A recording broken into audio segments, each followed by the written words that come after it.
Bonsoir, bienvenue sur Horreur à la carte. Partageons quelques histoires ensemble en explorant ce recueil et délectons-nous de cette angoisse. Si ce n'est pas encore fait, je vous invite à rejoindre la communauté en vous abonnant et en activant les notifications.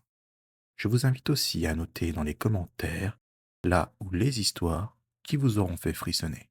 Alors, installez-vous confortablement et commençons avec cette première histoire. L'agent de sécurité. Je m'appelle William, j'ai 37 ans, je vis en Caroline du Nord et je suis agent de sécurité dans un vieil hôtel de montagne isolé, niché au cœur des Appalaches. L'endroit est charmant, mais il dégage une certaine aura de mystère à la nuit tombée. Le sol grince, les portes claquent et le vent siffle à travers les arbres comme une meute de loups affamés. En cette période de l'année, l'hôtel est peu fréquenté. Et ce soir, comme d'habitude, je fais ma ronde, vérifiant les issues de secours et l'éclairage. Tout est calme, rien à signaler. Soudain, un bruit sourd me surprend. Je tends l'oreille. Le bruit semble provenir du troisième étage, l'aile ouest, celle qui est condamnée depuis des années. Mon cœur s'accélère. Je m'engage rapidement dans l'escalier, la lampe à la main. Chaque marche craque sous mon poids, amplifiant le son de ma propre respiration. L'air est froid et humide, et une odeur de renfermé me chatouille les narines. J'arrive au troisième étage, et je me trouve face à un long couloir plongé dans le noir. Une seule porte est ouverte, celle de la chambre 303. J'hésite à m'approcher de la porte, mais c'est mon boulot, je dois vérifier. J'entre, et je ne trouve rien. Juste des meubles poussiéreux recouverts de draps moisis et du papier peint complètement décollé des murs.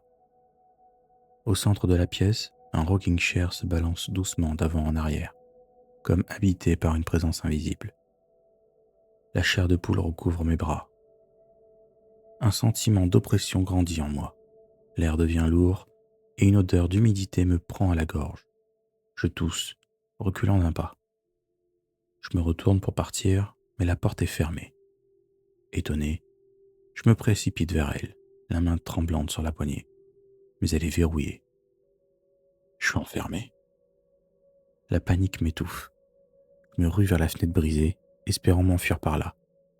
Mais en me rapprochant, je réalise l'absurdité de l'idée. C'est beaucoup trop haut. Je me rue vers la porte. Au secours, y a quelqu'un? Et là, des coups de l'autre côté de la porte, forts et insistants. J'ai l'impression de voir une ombre se mouvoir sous la porte.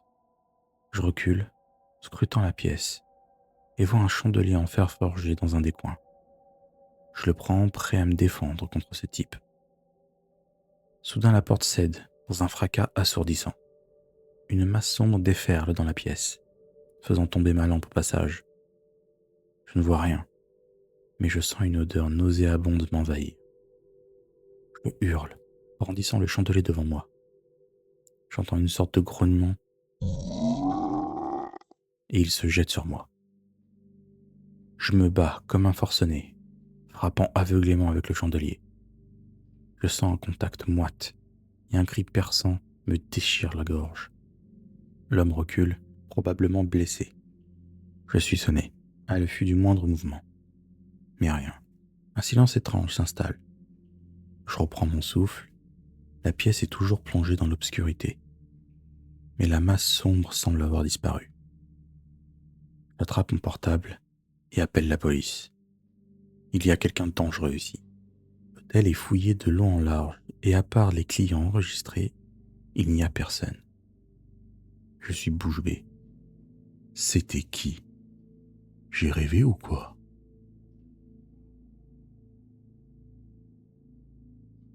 L'appel du kitsune. Je m'appelle Milo, j'ai 25 ans et je vis avec ma fiancée, Suki, dans un petit village au pied du mont Fuji, au Japon. On vient tout juste d'y emménager. La forêt qui borde notre village est connue pour être hantée par des yokai, des sortes d'esprits vengeurs et malveillants. Mais à ce moment-là, je n'en savais rien. Un jour, malgré les avertissements des gens d'ici. Suki, loin d'être effrayée, s'aventure dans la forêt interdite, à la recherche d'une plante rare pour son herbier. Elle découvre une forêt magnifique, et trouve qu'on s'y sent bien même, et elle se dit que les légendes sont clairement fausses, que tout cela est fait dans le but d'attirer des touristes. Mais plus le temps passe, toujours à la recherche de sa plante, et plus l'angoisse commence à lui serrer la gorge. Elle comprend alors qu'elle s'est perdue dans la forêt, seule. Pendant qu'elle cherche en vain son chemin pour rentrer, moi je vois les heures défiler, et je commence à m'inquiéter. Incapable de rester inactif, je décide de partir à sa recherche, avec une carte de la forêt et une lampe torche, car le soleil commence à se coucher. Vu que je ne comprends pas encore le japonais, je ne sais pas que cette forêt est entourée de mystères et de légendes. Et Suki s'est abstenue de m'en parler, bien sûr. Je m'enfonce dans la forêt, bien déterminé à retrouver Suki. Soudain, je vois une silhouette, gracieuse, se dessiner dans la brume. C'est une femme, vêtue d'un kimono rouge flamboyant, ses longs cheveux blancs comme la neige. Je m'approche d'elle et lui explique en anglais mon problème. La femme me propose un marché. Elle m'aide à retrouver Suki si je lui offre quelque chose en échange. Je ne sais pas ce que c'est, car le mot utilisé est en japonais. Je me dis à cet instant que je verrai bien plus tard. Mon objectif, c'est de revoir Suki. On s'enfonce de plus en plus dans la végétation, et je crie le nom de Suki toutes les 2 minutes. Après 1 heure de recherche, on réussit enfin à retrouver Suki saine et sauve. Je la rejoins, heureux de la revoir. On se serre dans les bras, mais au moment de lui présenter la femme qui m'a aidé, il n'y a plus personne. Juste Suki et moi. Je lui explique alors mon aventure et décris cette femme et ce qu'elle m'a dit. Suki devient livide. Son sourire du début s'efface. Elle me dit que cette femme m'a réclamé mon âme en échange de son aide. Elle me dit que selon la légende, c'est un kitsune, un esprit renard à la fois bienveillant et redouté. Je suis terrifié. On reprend le chemin pour rentrer, à l'affût du moindre bruit suspect. Puis on finit par rentrer. Depuis ce jour, on est inquiet. Je me demande si cela est réel. Et si ça l'est, quand va-t-elle réclamer son dû?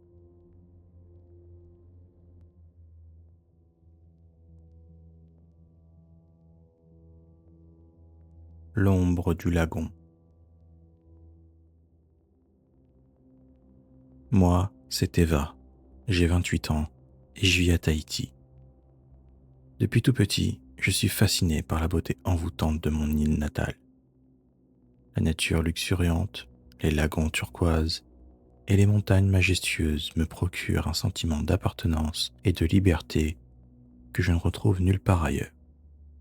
Ce soir, j'ai décidé de me promener seul sur la plage, loin des touristes et du tumulte de la vie quotidienne. Le soleil couchant embrase le ciel, ce qui répand une lumière dorée sur la plage de sable noir. J'ai besoin de calme, de solitude, pour me reconnecter à mes racines et à la beauté qui m'entoure. Je déambule pieds nus sur le sable, en savourant la douce chaleur du crépuscule. Les vagues caressent le rivage, tandis que les cocotiers se balancent paisiblement dans la brise. Mon regard se perd dans l'immensité du lagon, et un sentiment de paix et de sérénité m'envahit. Soudain, un bruit sec me tire de ma rêverie. Je me retourne brusquement et aperçois une silhouette furtive se précipitant vers moi, à travers les arbres. La panique s'empare de mon cœur, me privant de toute parole et de tout mouvement. La silhouette se révèle être une femme, le visage dissimulé par une capuche noire. Ses yeux brillent d'une lueur sauvage et déterminée. Avant que je ne puisse esquisser la moindre réaction, elle me plaque au sol avec une force surprenante. Ses mains se serrent autour de ma gorge. L'air me manque cruellement. Je me bats contre l'étreinte impitoyable lorsque je ressens une douleur insoutenable. Une lame vient de me transpercer l'abdomen. Mes muscles se tendent, mes pensées se brouillent et le monde autour de moi se met à vaciller. Mais dans un ultime effort pour survivre, je parviens à saisir le bras de la femme et à le repousser violemment. Je me dégage de son emprise et me précipite vers la lumière des lampadaires de la ville. Le souffle court, je me retourne et aperçois la femme qui s'enfuit dans l'obscurité, se fondant dans les ombres épaisses de la végétation. Mon regard se pose sur ma main ensanglantée, une douleur lancinante me rappelant la violence de l'attaque. Je m'effondre, abasourdi. Je me réveille dans un lit d'hôpital. Le corps endolori et l'esprit tourmenté. Le souvenir de l'attaque me hante, me laissant dans un état de confusion et de terreur.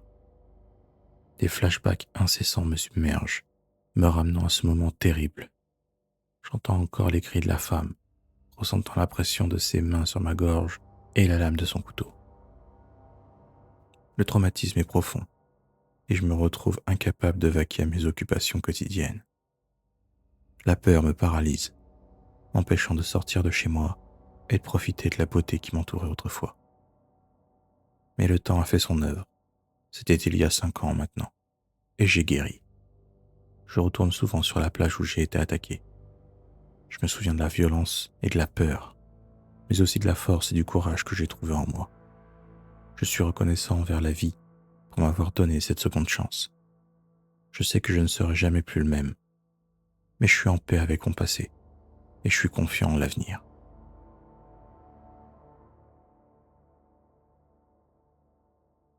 La créature des cannes à sucre. Je m'appelle Yanis, j'ai 25 ans et je vis dans une petite ville de l'île de la Réunion. Ce soir, la nuit est noire et sans lune. Je me promène dans les champs de cannes, profitant de la fraîcheur nocturne et de l'odeur sucrée des plantations. La lumière des étoiles éclaire faiblement les rangées de cannes à sucre qui se dressent comme des murs végétaux. Soudain, un murmure dans le vent attire mon attention.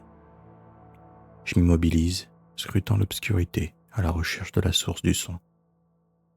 Le murmure se fait plus distinct, et je distingue une forme humanoïde qui se déplace entre les rangées de cannes à sucre.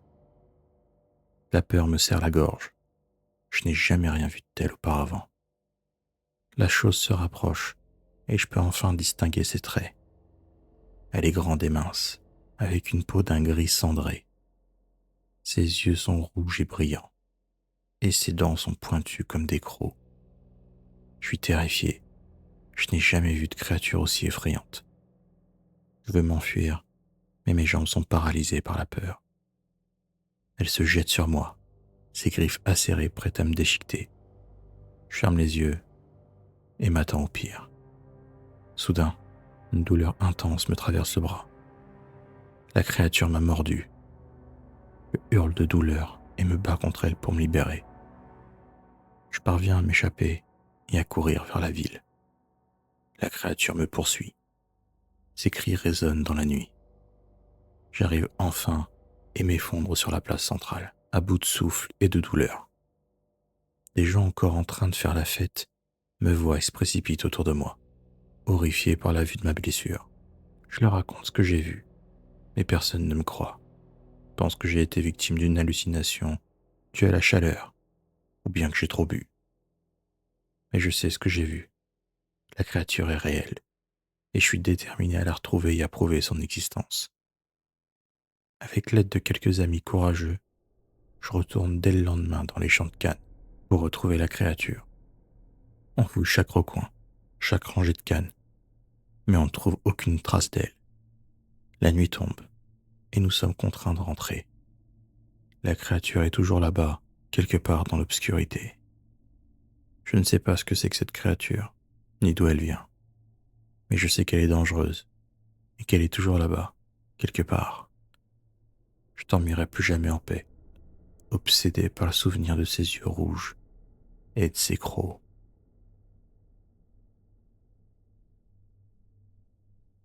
L'ombre de la savane. Je m'appelle Assa, j'ai 20 ans. La chaleur du jour a disparu. Le ciel, d'un noir intense, est constellé d'étoiles scintillantes, éloignées, et pourtant si proches. Autour de moi, le campement s'est endormi. Les tentes abritent mes amis, mes frères et sœurs de cœur. La tranquillité de la nuit est perturbée uniquement par les bruits occasionnels des insectes et les hurlements lointains des hyènes. Je me lève, incapable de dormir. Une tension inexplicable m'entoure, comme si une menace planait dans l'air. Je me dirige vers le feu de camp. La chaleur m'apaise un instant, et l'angoisse persiste. Je scrute les ombres qui dansent au bord du campement, cherchant en vain la raison de mon malaise. Tout d'un coup, j'entends un murmure, presque imperceptible. J'écoute, me concentrant sur le son qui semble provenir d'une tente. Des mots indistincts prononcés dans une langue que je ne connais pas. Un frisson me parcourt le corps. La peur s'installe, silencieuse et tenace. Je me dirige vers la tente, l'esprit rempli d'anxiété. Derrière la tente, je distingue une silhouette qui se découpe dans l'obscurité.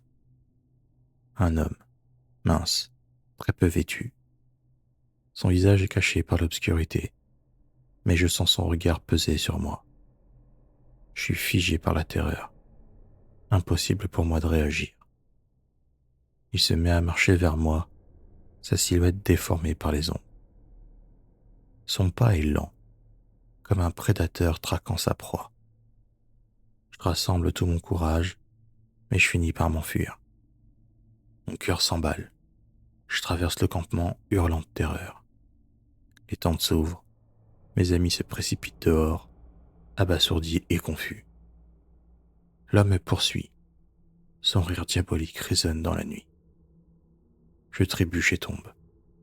L'homme est sur moi. Ses mains froides et gluantes se referment sur ma gorge. Je me bats, luttant pour ma vie.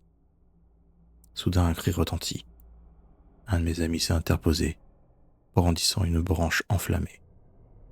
L'homme recule et s'évapore dans la nuit. Le campement est sous le choc. L'homme a disparu. Certains murmurent que c'est un esprit maléfique, d'autres une simple hallucination née de la peur. Mais moi, je sais ce que j'ai vu. Les jours qui suivent sont troublés par les événements précédents. Le campement, autrefois un lieu de joie et de partage, est devenu un asile de peur et de méfiance. Les rires ont disparu, remplacés par des murmures inquiets et des regards furtifs. La nuit, je suis hanté par les images de l'homme et de ses yeux perçants. Qui était cet homme? Obnubilé par ces questions, je décide de me rendre chez les anciens du village. Le doyen, un vieillard à la barbe blanche et aux yeux troubles, m'écoute attentivement. Je lui raconte ce qui est arrivé. Il reste silencieux pendant un long moment, comme s'il pesait mes paroles. Assar, ce que tu as vu est une chose rare et dangereuse. L'homme que tu décris, il est possible qu'il soit un djinn. Un djinn? Le mot m'angoisse. Dans les contes et les légendes que me racontait ma grand-mère, les djinns étaient des êtres puissants et cruels, capables de changer de forme et de manipuler les esprits. Le vieillard poursuit. Les djinns vivent dans un monde parallèle, invisible à nos yeux. Parfois, ils franchissent la barrière et pénètrent notre réalité. Leurs motivations sont impénétrables, mais ils se nourrissent souvent de la peur et du chaos. Mais le vieillard me rassure un peu, expliquant qu'ils ne sont pas invincibles. Certains objets, certaines plantes peuvent les repousser. Il me confie une petite bourse en cuir, remplie de poudre noire et de feuilles séchées pour ma protection. Les jours suivants, avec mes amis, on renforce les protections du campement. On trace des cercles de sel autour des tentes, suspend des amulettes artisanales et allume des feux purificateurs à la tombée de la nuit. L'atmosphère est lourde, chargée d'une tension palpable. La nuit venue, l'anxiété nous ronge. On se regroupe autour du feu. Les conversations sont rares, remplacées par des regards inquiets et des silences chargés d'angoisse. Peu après minuit, un hurlement strident déchire le silence. Il est suivi d'un autre, puis d'un autre encore. Les hyènes, absentes depuis des jours, semblent encercler le campement. Leurs cris rauques qui résonnent dans la nuit comme des appels à la mort. Soudain, une paire d'yeux ardents, Un rire maléfique emplit l'air, un son qui me rappelle la terreur de la nuit précédente. L'homme est de retour. Il est plus imposant cette fois, et ses yeux brillent d'une lumière infernale. On s'élève d'un bond, armé de bâtons enflammés et de la protection fournie par le vieillard. On repousse l'homme à coups de feu et de poudre noire. Ses rires diaboliques se mêlent aux hurlements des hyènes qui rôdent autour du campement. L'air est empli d'une odeur âcre de fumée et de soufre. Au cours de la lutte, mon ami Moussa est projeté au sol par l'homme. Je me précipite pour l'aider. Il se tourne vers moi, prêt à m'attaquer. Mais je lui jette la poudre noire et un nuage noir l'enveloppe momentanément. Profitant de la diversion, mon ami Karim bondit et lance une torche enflammée dans sa direction.